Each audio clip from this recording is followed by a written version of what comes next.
कल्पना कीजिए, एक ऐसा समय जब धरती पर सच्चाई बोलने वाला इंसान कमजोर समझा जाएगा, ईमानदार लोग गरीबी में जीवन बिताएंगे और झूठ बोलने वाले लोग सबसे अमीर बन जाएंगे।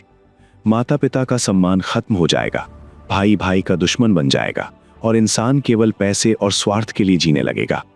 मंदिर होंगे, घंटियां भी बजेंगी, पर दिल में भगवान के लिए प्रेम नहीं होगा। और उसी समय जब पूरी दुनिया अंधकार और अधर्म से भर जाएगी, तब आकाश में एक दिव्य प्रकाश प्रकट होगा, एक दिव्य सफेद घोड़ा जिसकी गति बिजली से भी तेज होगी। और उस घोड़े पर सवार होगा एक योद्धा जिसके हाथ में होगी चमकती हुई दिव्य तलवार।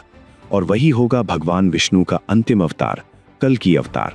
लेकिन सबसे बड़ा सवाल यह है कि क्या सच में कल की अवतार आने वाले हैं? अगर आने वाले हैं तो कब आएंगे? और क्या हम अभी उसी समय के करीब पहुंच चुके हैं जिसका वर्णन हजारों साल पहले हमारे प्राचीन ग्रंथों में किया गया था? हिंदू धर्म के अनुसार समय को 4 युगों में बांटा गया है: सतयुग, त्रेता युग, द्वापर युग और कलयुग। इन चारों युगों में धर्म की शक्ति धीरे धीरे कम होती जाती है। सतयुग में धर्म 100% होता है, त्रेता में 75% रह जाता है, द्वापर में 50% और कलयुग में केवल 25% रह जाता है। इसलिए कलयुग को सबसे कठिन और अंधकार में युग कहा गया है। शास्त्रों के अनुसार कलयुग की शुरुआत तब हुई जब भगवान श्री कृष्ण ने पृथ्वी को छोड़ा, और तब से लेकर आज तक हम उसी कलयुग में जी रहे हैं। प्राचीन ग्रंथों जैसे विष्णु पुराण और श्रीमद् भागवत महापुराण में बताया गया है कि जब भी धरती पर अधर्म बढ़ता है, तब भगवान विष्णु अवतार लेकर धर्म की रक्षा करते हैं। अब तक भगवान विष्णु के 9 अवतार हो चुके हैं: मत्स्य, कूर्म, वराह, नरसिंह, वामन, परशुराम, राम, कृष्ण और बुद्ध। और इन सब के बाद 10वां और अंतिम अवतार होगा कल की अवतार। शास्त्रों के अनुसार कल की अवतार का जन्म शंबल नाम के एक गांव में होगा और उनके पिता का नाम विष्णु यश होगा। वे एक साधारण ब्राह्मण परिवार में जन्म लेंगे, लेकिन बचपन से ही उनमें दिव्य शक्तियां दिखाई देने लगेंगी। जब वे बड़े होंगे तब उन्हें एक दिव्य घोड़ा मिलेगा जिसका नाम देवदत्त होगा, और भगवान शिव उन्हें एक दिव्य तलवार प्रदान करेंगे। उसी तलवार से वे अधर्म और अत्याचार का अंत करेंगे। जब पाप अपनी सीमा पार कर जाएगा, तब कल की अवतार प्रकट होंगे और दुष्टों का विनाश कर धर्म की स्थापना करेंगे। उनकी तलवार से निकलने वाला प्रकाश इतना शक्तिशाली होगा कि अंधकार स्वयं नष्ट हो जाएगा। शास्त्रों में कलयुग के कई संकेत बताए गए हैं, जैसे लोग केवल पैसे को ही सबसे बड़ा मानेंगे, रिश्ते स्वार्थ पर टिके होंगे, माता पिता का सम्मान कम हो जाएगा, शादी केवल दिखावे और फायदे के लिए होगी, झूठ बोलने वाले लोग सफल होंगे, धर्म केवल दिखावा बन जाएगा, गुरु का सम्मान कम हो जाएगा, दोस्ती केवल स्वार्थ तक सीमित रह जाएगी, प्रकृति का संतुलन बिगड़ जाएगा, अचानक बाढ़, भूकंप और आपदाएं बढ़ेंगी, लोग कम उम्र में ही बूढ़े दिखने लगेंगे, और सबसे बड़ा संकेत ये होगा कि इंसान के दर्द को महसूस करना भूल जाएगा। कई विद्वानों के अनुसार कलयुग की कुल अवधि लगभग 4,32,000 वर्ष है, और अभी तक केवल लगभग 5,000 वर्ष ही बीते हैं। इसलिए कुछ लोगों का मानना है कि कल की अवतार आने में अभी बहुत समय बाकी है। लेकिन कई संत ये भी कहते हैं कि कल की अवतार केवल एक व्यक्ति नहीं, बल्कि एक चेतना भी हो सकते हैं, एक ऐसी चेतना जो लोगों के अंदर सत्य और धर्म को जगाती है।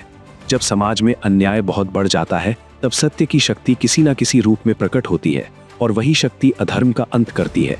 इसलिए कई आध्यात्मिक गुरु कहते हैं कि कल की अवतार केवल भविष्य में आने वाला योद्धा नहीं, बल्कि सत्य और न्याय की शक्ति का प्रतीक है। इस कहानी का सबसे बड़ा संदेश ये है कि चाहे दुनिया में कितना भी अंधकार क्यों ना हो, सत्य की जीत हमेशा होती है, और भगवान हमेशा धर्म की रक्षा के लिए आते हैं। इसलिए असली सवाल ये नहीं है कि कल की अवतार कब आएंगे, बल्कि ये है कि जब वे आएंगे तब हम धर्म के साथ खड़े होंगे या अधर्म के साथ। शायद कल की अवतार आने से पहले भगवान ये देखना चाहते हैं कि इस दुनिया में कितने लोग अभी भी सच्चाई के रास्ते पर चल रहे हैं। अगर कल की अवतार सच में आने वाले हैं, तो उनका जन्म कहाँ होगा? क्या वो स्थान आज भी इस धरती पर मौजूद है, या फिर वो कोई ऐसा रहस्यमयी स्थान है जिसे आज तक कोई खोज नहीं पाया? हिंदू धर्म के कई प्राचीन ग्रंथों में एक ऐसी ही रहस्यमयी स्थान का उल्लेख मिलता है जिसका नाम है शंबल। कहा जाता है कि जब कलयुग अपने सबसे अंधेरे समय में पहुंच जाएगा, जब दुनिया में पाप और अन्याय अपनी चरम सीमा पर होगा, तब भगवान विष्णु का अंतिम अवतार यानी कल की अवतार इसी शंबल नाम के स्थान पर जन्म लेंगे। लेकिन सबसे बड़ा सवाल यही है कि आखिर ये शंबल है कहाँ? क्या ये भारत में ही है, या फिर ये किसी और देश में छिपा हुआ एक रहस्यमयी स्थान है? और क्या सच में आज भी इस धरती पर शंबल मौजूद है? प्राचीन हिंदू ग्रंथों जैसे विष्णु पुराण और श्रीमद् भागवत महापुराण में शंबल का वर्णन मिलता है। इन ग्रंथों के अनुसार जब कलयुग के अंत का समय आएगा तब शंबल नाम के एक गांव में एक ब्राह्मण परिवार में एक दिव्य बालक जन्म लेगा। उस बालक का पिता का नाम होगा विष्णुयश और वही बालक आगे चलकर पूरी दुनिया को अधर्म से मुक्त करेगा। वही होगा भगवान विष्णु का अंतिम अवतार कल्कि। लेकिन शंबल के बारे में जितना लिखा गया है उतना ही रहस्य भी उसके चारों ओर फैला हुआ है, क्योंकि हजारों साल बीत जाने के बाद भी आज तक कोई ये निश्चित रूप से नहीं बता पाया कि शंबल वास्तव में कहाँ है। कुछ विद्वानों का मानना है कि शंबल भारत में ही कहीं स्थित है। कुछ लोग कहते हैं कि ये उत्तर प्रदेश के मुरादाबाद के पास स्थित संभल हो सकता है, क्योंकि इस स्थान का नाम भी शंबल से मिलता जुलता है। और कई संतों का मानना है कि यही वो पवित्र भूमि हो सकती है जहां भविष्य में कल्कि अवतार जन्म लेंगे। लेकिन दूसरी ओर कुछ इतिहासकार कहते हैं कि शंबल कोई साधारण गांव नहीं है, बल्कि ये एक रहस्यमयी और दिव्य स्थान है जिसे सामान्य मनुष्य देख भी नहीं सकता। बौद्ध धर्म के प्राचीन ग्रंथों में भी शंबल का उल्लेख मिलता है। वहां इसे एक ऐसी रहस्यमयी नगरी बताया गया है जहां अत्यंत शक्तिशाली और दिव्य लोग रहते हैं। कहा जाता है कि ये स्थान हिमालय के किसी गुप्त क्षेत्र में छिपा हुआ है, जहां पहुंचना किसी साधारण व्यक्ति के लिए लगभग असंभव है। कई रहस्यवादी लोग तो यहाँ तक कहते हैं कि शंबल एक ऐसी आध्यात्मिक नगरी है जो केवल उन्हीं लोगों को दिखाई देती है जिनकी आत्मा शुद्ध और मन पवित्र होता है। कल्पना कीजिए, अगर सच में हिमालय की ऊंचाइयों के बीच कहीं एक ऐसी नगरी हो जहां दिव्य ज्ञान रखने वाले लोग रहते हो, जहां समय मानो रुक गया हो, जहां से दुनिया के भविष्य की दिशा तय होती हो और जहां एक दिन कल्कि अवतार जन्म लेने वाले हो। ये सोच ही कितनी रहस्यमयी लगती है। कुछ विद्वान ये भी कहते हैं कि शंबल कोई भौतिक स्थान नहीं बल्कि एक आध्यात्मिक अवस्था है, यानी शंबल बाहर कहीं नहीं बल्कि हमारे अंदर ही छिपा हुआ है।